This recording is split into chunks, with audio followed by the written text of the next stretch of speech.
You're listening to A Chapter a Day, a daily podcast. The Bible comes alive as we read a chapter out loud each day. It is a chapter a day, and we are reading 1 Samuel chapter 30. We are almost done with 1 Samuel. There are 31 chapters, 31 days in May. So it's May 30th, and here we are on the chapter before the last. Here's what it says. The subtitle is David Destroys the Amalekites. David and his men reached Ziklag on the third day. Now the Amalekites had raided the Negev and Ziklag. They had attacked Ziklag and burned it and had taken captive the women and all who were in it, both young and old. They killed none of them, but carried them off as they went on their way. When David and his men came to Ziklag, they found it destroyed by fire, and their wives and sons and daughters taken captive. So David and his men wept aloud until they had no strength left to weep. Oh, I know that kind of crying. David's two wives had been captured, Ahinoam of Jezreel and Abigail, the widow of Nabal of Carmel. David was greatly distressed because the men were talking of stoning him. Each one was bitter in spirit because of his sons and daughters. But David found strength in the Lord his God. Then David said to Abiathar the priest, the son of Ahimelech, "Bring me the ephod." Abiathar brought it to him, and David inquired of the Lord, "Shall I pursue this raiding party? Will I overtake them?" "Pursue them," he answered. "You will certainly overtake them and succeed in the rescue." David and the 600 men with him, is that how many there were? Hold on.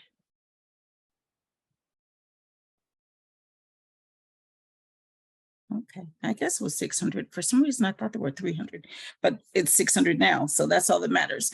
David and the 600 men with him came to the Bezor ravine, where some stayed behind, for 200 men were too exhausted to cross the ravine. But David and 400 men continued the pursuit. They found an Egyptian in a field and brought him to David. They gave him water to drink and food to eat, part of a cake of pressed figs and 2 cakes of raisins. He ate and was revived, for he had not eaten any food or drunk any water for 3 days and 3 nights. David asked him, "To whom do you belong, and where do you come from?" He said, "I am an Egyptian, the slave of an Amalekite. My master abandoned me when I became ill 3 days ago.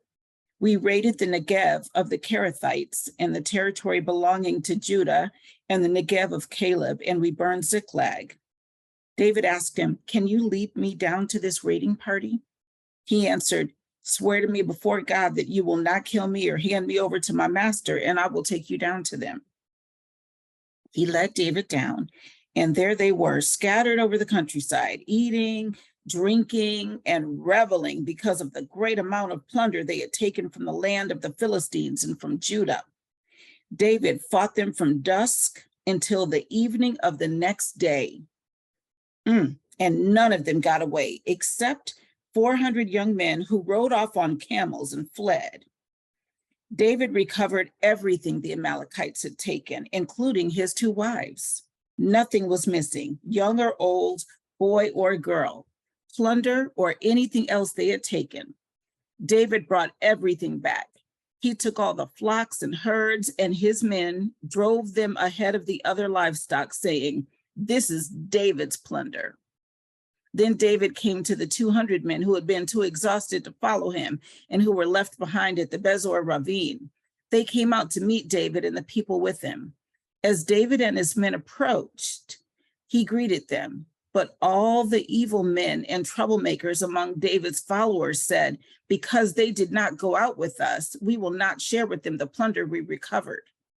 However, each man may take his wife and children and go." David replied, "No, my brothers, you must not do that with what the Lord has given us. He has protected us and handed over to us the forces that came against us. Who will listen to what you say?" The share of the man who stayed with the supplies is to be the same as that of him who went down to the battle. All will share alike. David made this a statute, an ordinance for Israel from that day to this. When David arrived in Ziklag, he sent some of the plunder to the elders of Judah, who were his friends, saying, "Here is a present for you from the plunder of the Lord's enemies." He sent it to those who were in Bethel, Ramoth Negev, and Jatir, to those in Aroer, Sifmoth, Eshtemoa, and Rekal, to those in the towns of Jerahmeelites and the Kenites, to those in Hormah, Bor Ashan, Athak, and Hebron, and to those in all the other places where David and his men had roamed. That's really interesting. That, again, there's so many things that show David's character. First of all, he's not afraid to cry. Second of all, the way he shared the plunder with his men and said, we needed them to stay here and guard our supplies. So we're going to share alike. That's just how it's going to go. Everybody gets a piece of it. So anyway, decent dude. That was the chapter before the last. We have one final chapter in 1 Samuel, which we will read tomorrow for our chapter a day. Have a great night, everyone.